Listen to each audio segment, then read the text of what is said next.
고린도전서 12장부터 성령의 은사 문제를 집중적으로 다루고 있습니다. 그래서 12장 1절 말씀의 처음 시작이 형제 자매들아 당신들이 꼭 하나 알았으면 싶은 것이 있다.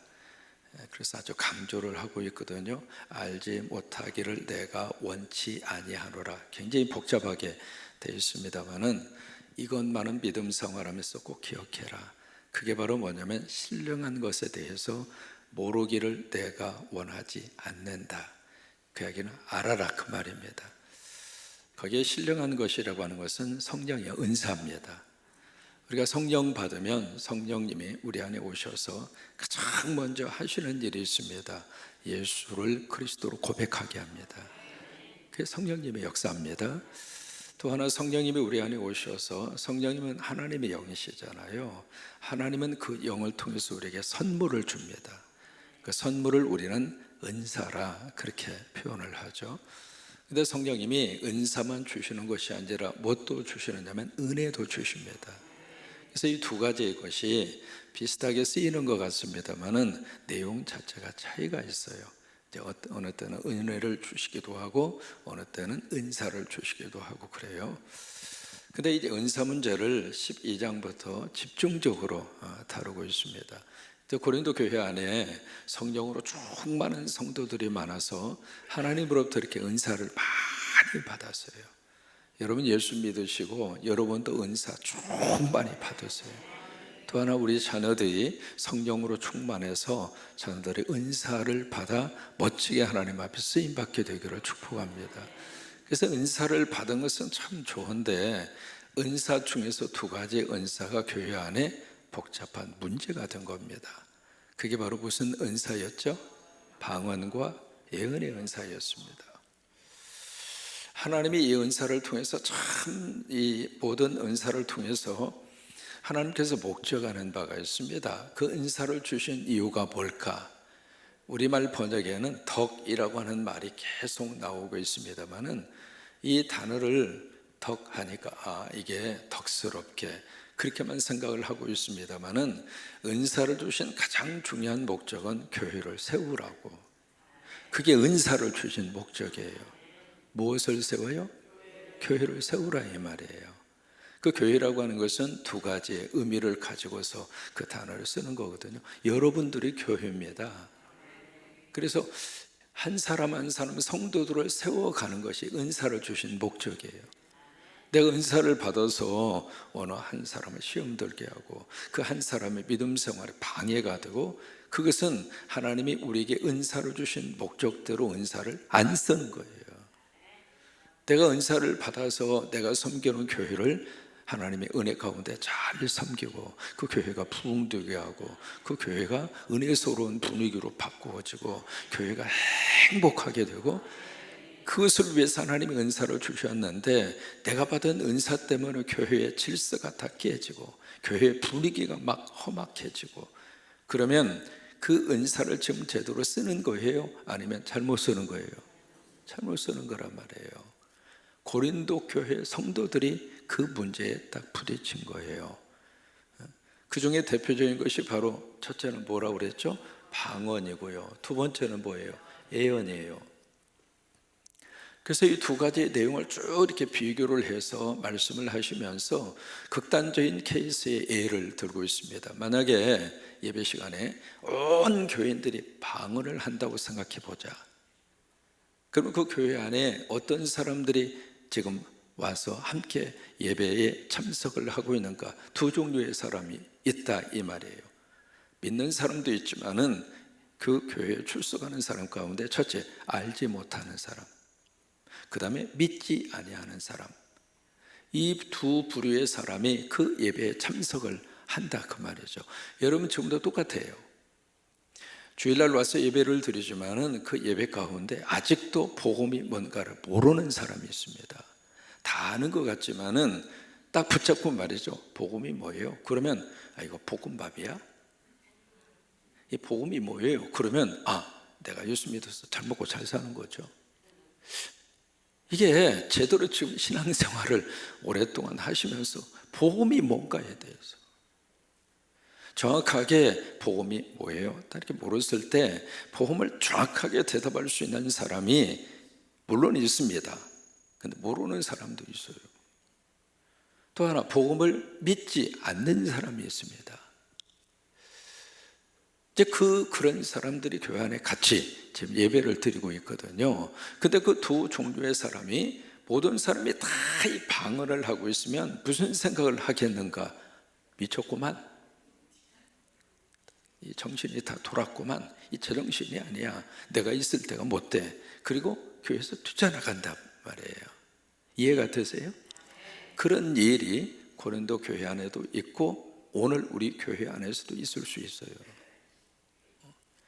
그 다음에 두 번째는 무슨 케이스를 이야기하는가? 모두가 다 예언을 한다고 생각을 해보자. 그러면 그 예언이 막 이루어지는 그 속에서 만약에 모르는 사람 그리고 믿지 않는 사람 똑같아요. 그 두 부류의 사람이 그 예배에 참석을 하다가 했는데, 그 예언의 은사를 받은 사람이 예언을 통해서 이 사람들은 어떤 반응을 보이게 되는가? 아, 여기에 하나님이 계시는구나. 그리고 믿음의 자리로 돌아온다, 이 말이에요. 이게 이 예언 문제, 이 방언과 예언 문제가 교회 속에, 성도들 속에 얼마나 많은 영향을 미쳤길래 14장 전체를 할애해서, 짧은 그 절이 아닙니다. 상당히 긴 분량을 할애를 해서 이렇게까지 자세하게 이 문제를 다루고 있을까? 여러분, 지금도 이 예언, 이 문제, 지금 이제 새벽에 나오셔서 강의를 쭉 들으셨습니다마는 분명하게 예언의 은사가 뭔가라고 하는 것은 꼭 알고 가셨으면 좋겠어요. 지금도 예언하면 아, 그렇구나, 미래를 알려주는 말씀인가 보다.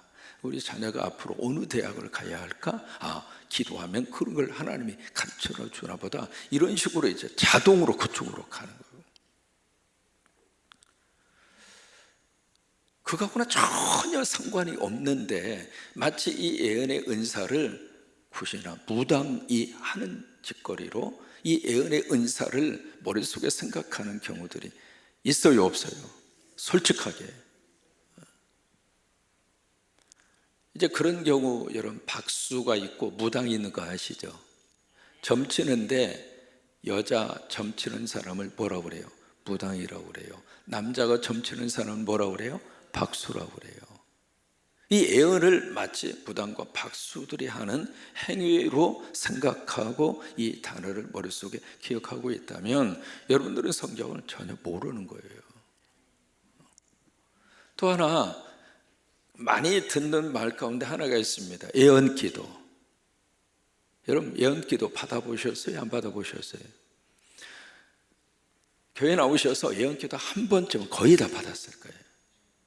전에 부흥 강사님들이 오시면은요, 부흥 강사 그때 설교 마친 다음에 예언기도 하겠다고 일렬로 쭉 쓰라고 받았어요, 안 받았어요? 안 받은 사람 없어요. 다 예언기도 한 번쯤 다 받았어요. 나도 예언기도 받아봤어요. 딱 서가지고 말이죠, 전부 다 고개에다 탁탁탁 하면서 뭐가 될지어다, 뭐 할지어다 하면서, 이제 그 중에 하나가 있죠.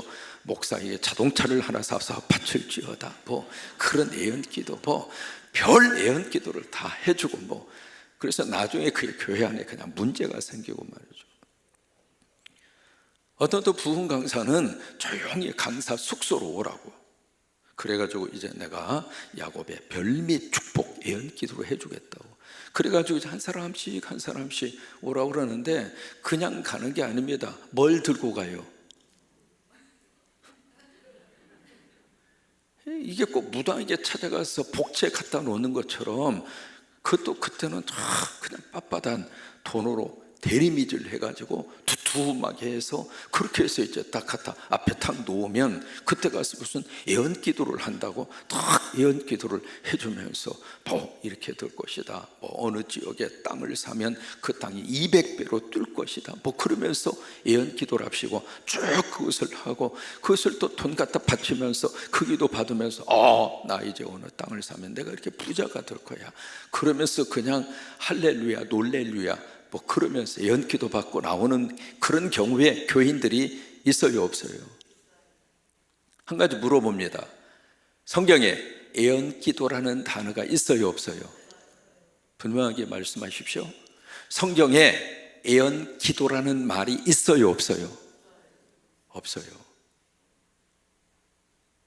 근데 왜 애언기도에 그렇게 넘어갑니까? 그렇게 하고 있는 그 사람도 문제고요. 이게 은혜 받고 성령 받았다고 하는 목사뿐만이 아닙니다. 장로님도 그러고 관사도 그러고 은혜 좀 받았다고 하는 사람이, 뭔가 성령으로 충만하다는 사람이 그냥 길고 날고 뛰면서 내가 애언기도 해줄 테니까 나한테 오라고, 내가 해줄 테니까 당신 문제 다 풀어줄 거라고. 이게 사람이 어떤 문제 속에 딱 부딪히잖아요. 답답하고 괴로운 문제가 있으면 뭐라도 하나 짚어라도 찾고 싶은데 그 심정은 이해를 해요. 이해를 하는데 하나님을 굿이나 무당하는 그 사람들이 조절할 수 있는 급으로 하나님을 그렇게 취급하고 예언기도 한답시고 교인들을 이상하게 끌고 가는 목사도 장로도 권사도 교회 안에 드글드글하다 이 말이에요. 여러분, 애언에 대해서 분명히 이해하면 절대로 안 넘어갑니다. 그런데 애언에 대한 생각이 잘못되어 있으니까 그래요. 어디에서는 집회 끝난 다음에 애언을 쭉 이렇게 하는데 뭐가 좀 이상해. 이 양반이 조금 머리가 좀 돌아가는 양반인 것 같아요. 그래서 첫날 딱 끝난 다음에 그 다음날 또 애언 기도를 또 받았어. 근데 이 양반이 하도 기도를 많이 하다 보니까 누가 무슨 기도 뭐 했는지를 몰라.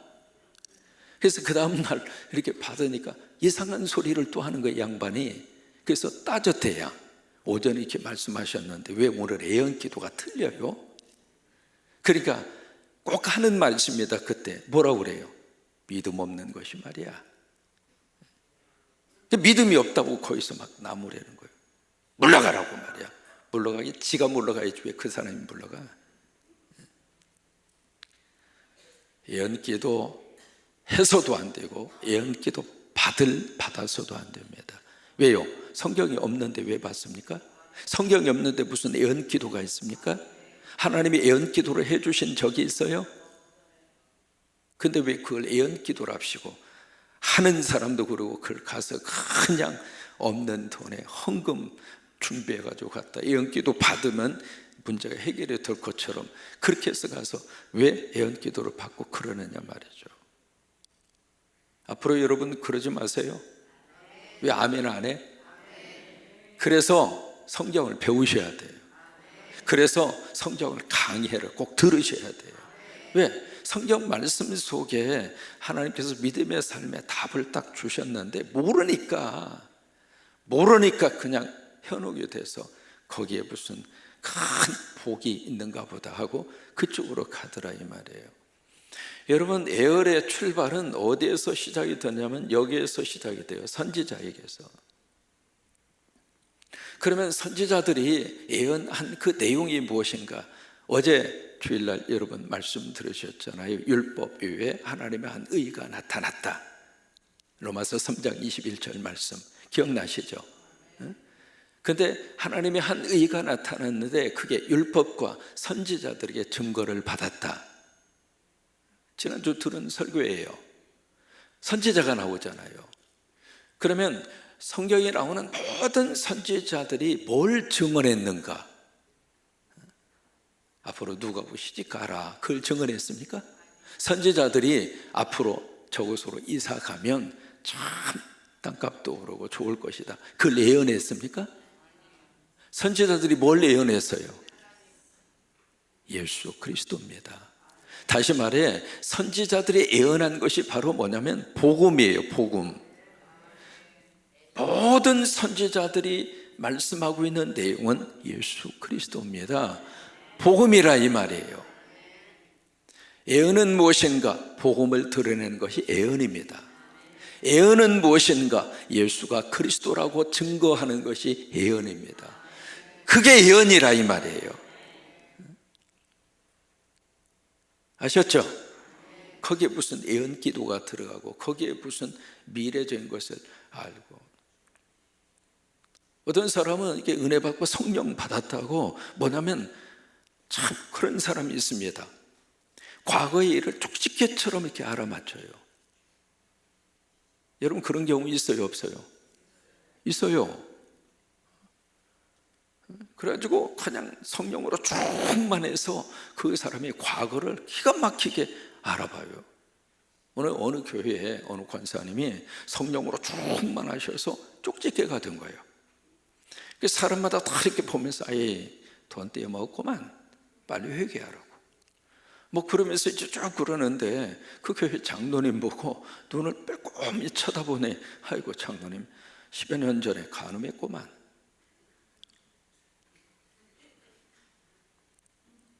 그러니까 이 장로님이 복음에 대한 확신이 있는 분이야, 이분이. 아니 만약에 복음에 확신이 없는 분이라면 그 권사님 앞에 마치 고양이 앞에 쥐처럼 벌벌벌 떨 거 아닙니까? 아니 과거를 아는데, 아니 여러분 과거를 아는 사람이 은사 받았다고 그래서 만날 때마다 뭐 했구만 그러면 여러분 마음이 편해요? 아니면 어떨 것 같아요? 교회 분위기가 그렇게 된 거예요. 근데 이 장로님이 그래도 복음이라고 하는 걸 보는 걸 아는 거예요. 그 권사가 딱 간음했구만. 그러니까 이 장로님 그래 나 했어. 근데 예수님의 은혜로 나 용서받았어. 어쩔래? 그러더니 더 이상 말을 못 하더래요. 여러분 하나님의 영은 과거를 알아맞추라고 주는 영이 아닙니다. 과거를 알아맞춰서 뭐 할 거예요? 성령님이 우리에게 오셔서 누구의 과거를 쪽집게처럼 알아맞히는 그 일을 성령님이 뭐하러 하세요? 그걸 해서 뭐하게? 성령의 역사가 아닙니다. 아셨죠? 우리가 복음을 알면 복음 안에서 엄청난 자유가 있습니다. 근데 복음을 모르면 늘 벌벌벌벌 떨고 위축되고 살고 불안과 걱정과 스트레스 속에서 사는 거예요. 우리가 복음을 알면 죽음이 온다 할지라도 그 죽음 너머에 부활이 있잖아요. 그러니까 슬프긴 하지만 그걸 뛰어넘을 수 있는 믿음이 복음을 통해서 우리에게 주어진단 말이죠. 근데 그걸 모르면 어떤 우환에 있거나 질병이 찾아오면 인생 다 끝난 거예요, 이제 막. 여러분 복음이 우리 안에 다시 한번 깊이 믿어져서 복음으로 인하여 하나님이 주시고자 하는 진정한 영원한 생명, 그 영원한 생명 사람이 살다가 보세요. 수를 다 누리고 가는 사람도 있지만 그렇지 못하는 사람이 있어요, 없어요? 수도 없이 많습니다. 제가 LA 지역에서 이민 목회할 때 전 세계에서 가장 큰 묘지, 그 묘지가 제가 살던 집에서 한 40분 떨어진 곳에 있습니다. 로즈힐 메모리얼 파크라고 그래서 장미동산으로 꾸며놨습니다. 그래서 저는 이 부활동산을 꽃동산으로 만들고 싶은 개념을 거기서 내가 받은 거예요. 묘지는 꽃동산으로 만들자. 꽃동산으로. 그래서 이제 해가 갈수록 부활동산은 묘지도 계시지만은 부활동산 자체가 꽃동산으로 만들자. 봄에는 봄에 피는 꽃, 여름에는 여름에 피는 꽃, 가을에는 가을에 피는 꽃, 겨울에는 겨울에 피는 꽃. 그래서 꽃동산으로 쫙 그렇게 만들어서 지금 이제 떠오릅니다만은 이제 수목장을 하신 분들은 거기다 뭔가 꽃을 심고 싶으면 딱 한 가지만 제가 허락을 할게요. 뭐냐면 튤립을 갖다 심으세요. 이제부터 만약에 수목장 하신 분들은 그 옆에 땅이 좀 있잖아요. 땅에다 뭔가 갖다 심고 싶으면 튤립을 갖다 심으라고요. 왜냐하면 제가 좀 정보를 들었어요. 튤립이라고 하는 이것은 심으면 없어지는 것이 아니라 거기서 자꾸 이렇게 씨가 번져서 그 다음에 금년에 한 송이 심으면 내년에 두 송이 나오고 그 다음에 그 후에 세 송이 나오고, 그래서 이 튤립이 계속 그렇게 나온다고 그래서 우리 부활동산은 튤립동산으로 만들자. 그래서 앞으로 여러분 심을 일 있으면 다른 것 갖다 심지 마세요. 여기는 이거 심고 저기는 심으면 이게 완전히 중구난방이 돼버리잖아요. 그러니까 부활동산에는 튤립만 갖다가 심어. 아셨죠? 그런 생각이 있는 분은 그것만 갖다 심으라고요. 그 전세계에서 가장 큰 묘지에 거기에 책임자에게 제가 직접 들은 이야기입니다. 그 동산에 들어온 사람의 평균 연령이 40이 안 됩니다. 우리는 다 오래 살다가 이 세상을 떠나는 것처럼 생각하는데 아니에요. 여러분 이렇게 오래 사는 케이스가 전 세계적으로 그렇게 많지 않다 그 말이에요. 저나 여러분이나 하나님 은혜 가운데 많이 살았어. 아멘 안 하는 분은 200살까지 사셔. 살 만큼 산 거요. 왜? 시편, 모세가 남긴 시편에 70이요. 강건하면 70까지 살면 정말 은혜 받고 산 거예요. 저 그렇게 개인적으로 생각해요. 그 다음에는 듬이야. 듬. 그렇기 때문에 70이 딱 넘으면 매일매일 기적을 맛보고 사는 거예요. 70이 넘어서 몸에 좀 병이 생기면 병원에 물론 가서 치료도 받고 하세요. 각자 선택할 사항이에요. 그러나 개인적으로 그런 생각을 합니다. 70 넘어서는 수술보다는 받아들이고 천국을 사모하고 사는 것이 훨씬 더 낫겠다. 개인적인 생각입니다. 그렇다고 차 목사가 그렇게 하라고 그랬다고 막 그러고 그러지 마시고 알아서 하시는데 개인적으로는 전 그런 생각을 해요. 70 넘어서 보면 몸에 수술을 하고 되니까 침대에 누워있다 가는 거예요. 고생만 실컷 하고 돈만 실컷 갖다 병원에 갔다가 바치고. 그러니까 우리가 복음 안에 딱 거하면은요 얼마나 우리가 하루하루 살면서 복음이 주는 축복과 은혜가 큰지 몰라요. 그래서 여러분 이 복음이에요. 예언은 바로 그거라 이 말이에요. 복음을 드러내고 복음 안에 거하도록 그것이 예언이라 이 말이에요. 그것을 특별히 은사를 받아서 예수 그리스도의 복음을 잘 증거하는 분들이 예언의 은사를 받은 분이에요. 설교를 해도 율법적으로 안 흐르고 어떤 분을 설교시키면 너무 율법적이야. 이거 해라 저거 해라 왜 그것도 못하느냐 왜 그밖에 못하느냐 이게 다 율법적 설교입니다. 이게 목사 처음 딱 되고 나면 설교의 거의 90%가 다 율법적으로 흘러가는 거예요.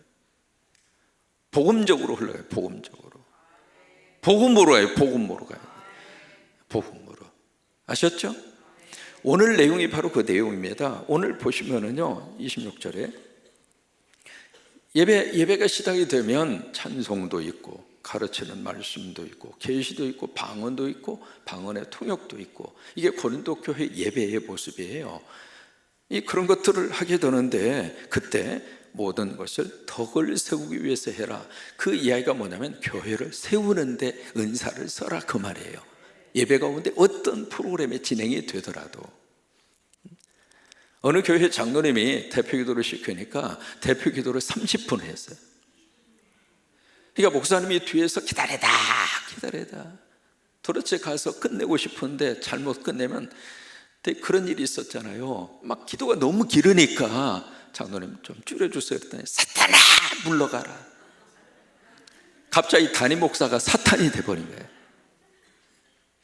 그래서 뒤에서 이 설교자가 기다리다 여러분 특히 성광교회는요 이 모든 것이 방송으로 나가죠. 유튜브로 나가죠. 1분 1초를 계산하고 설교하고 1분 1초를 계산하고 예배를 진행하는 거예요. 제가 이 자리에 서서 그냥 하는 것 같아도요 시간을 철저하게 계산하고 그렇게 하는데 그냥 기도를 30분이나 하니까 목사님이 기다리다가 졸다가 주무시다 보니까 갑자기 소리가 나서 뭐냐면 아멘 소리에 벌떡 일어나가지고 자기도 모르게 와가지고 이제는 우리 주 예수 그리스도의 은혜로. 울산에서 실제로 있었던 이야기예요. 그러면 안 돼요. 다 덕을 세우기 위해서 해야 돼요. 교회를 세우기 위해서 해야 되는 거예요. 27절에 방언 문제를 따릅니다. 방언의 은사를 받은 사람 있으면 두 사람이든 세 사람이든 차례를 따라서 해라. 중구난방으로 하지 말고. 그리고 통역을 해라. 28절, 통역의 은사를 받은 사람이 있으면 말하지 마. 집에 가서 조용히 혼자 해. 그 다음에 29절, 이 구절을 해석이 필요해요. 예언의 은사가 있을 때에는 둘이나 어떻게 해요? 셋이나 말하고, 이 부분이에요. 그러면 예언의 은사가 이렇게 좋으면 왜 2명, 3명만 해? 많이 하면 좋지? 왜 2명, 3명만 하라고 그래? 여기에 뜻이 있어요. 그래서 여러분, 이 번역이라고 하는 것은 항상 해석이 필요한 거예요. 번역이라고 하는 것은 아무리 통역을 잘한다 할지라도 통역은 원래 그 뜻을 100% 그대로 전달하는데 각 언어마다 특징이 있어서 제대로 100% 그대로 통역이 안 돼요. 여기 둘이나 셋이나 말하고, 이 말은 원래 뜻이 둘이 셋이 되게 하라 이 말이에요. 그 원래 뜻이 그래요. 둘이 뭐가 되게 해라? 셋이 되게 해라 이 말이에요. 만약에 예언의 은사를 받은 사람이 있으면 그 예언의 은사를 받은 사람은 둘을 셋이 되게 해라, 그 뜻이에요. 그러면 여기 둘은 뭘 의미하고 있을까? 여기서 해석이 필요한 거예요. 이 둘이라고 하는 것은 모세가 십계명 받을 때 돌판이 몇 개였어요? 2개잖아요. 이 둘은 율법을 말하는 거예요. 율법. 그 다음에 셋이라고 하는 것은 성경의 셋은 완전 숫자를 말합니다. 율법을 완전하게 해라 이 말이에요. 그러면 율법을 완전하게 하는 것이 무엇인가? 바로 복음이에요. 복음. 구약 성경의 모든 율법과 선지자가 뭘 증언하는가? 율법 위에 하나님의 한 의를 증거하는 것. 다시 말해, 예언의 은사를 받은 사람은 율법이 복음화하도록 해라 그 말이에요. 그런 뜻에서 둘이나 셋이 하라 이 말이에요. 그리고 그 다음에 중요한 말씀이 그 다음 절에, 그 다음 부분에 나옵니다. 다른 이들은 분별해라. 이게 중요한 거예요. 분별해라. 이 설교가 율법적인 설교인지 복음적인 설교인지 분간해라 이 말이에요. 왜? 그렇지 않으면 율법적 설교로 다 흘러가 버립니다. 쭉 설교를 하다 마지막에 가서는 여러분 이렇게 하셔야 합니다. 이거 안 하시면 큰일 납니다. 이게 다 율법적 설교예요. 그걸 분간하라 이 말이에요. 그것을 구별하라 그 말이에요. 더 하고 싶은 말이 많아요. 근데 내일 새벽에 하겠습니다. 이 부분이 여러분들에게 있어서는 참 중요한 부분입니다. 그리고 이걸 정확하게 성경적으로 배우셔야 되고 성경적으로 이것을 알고 있어야 내가, 이게요, 율법적 설교가 많은 교회에서 신앙생활하면 얼굴이 어두워요. 어깨에다가 무거운 돌멩이를 꽉 짊어지고 있는 것 같고 십자가를 짊어지고 있는 느낌, 이게 신앙생활하면서 예배드리면서 또 왜 이게 율법적 설교는요 참 우리들에게 뭘 느끼게 하느냐면 늘 부족함만 느끼게 하는 거예요. 이것도 못해서 미안하고 저것도 못해서 미안하고. 근데 이 복음적인 설교가 나가면 얼굴이 환해집니다. 아, 우리 아버지가 그렇게 나 사랑하시는구나. 어려움은 있지만 고통은 있지만 이거 너머에 하나님의 역사가 있구나, 하나님의 뜻이 있구나. 그래, 하나님 도와주시면 나 이길 수 있어. 하나님이 도와주시면, 하나님의 역사하시면 나 지금 이해 못하더라도 하나님의 큰 뜻이 있지. 나 그 하나님 믿고 오늘 하루 하나님 안에서 살면 되는구나. 그래서 위로가 돼요. 그리고 힘이 되고요, 에너지가 되고요. 그게 복음적인 메시지의 결론이에요. 나머지 내일 하겠습니다. 아멘. 깨달아 주셨으면 아멘.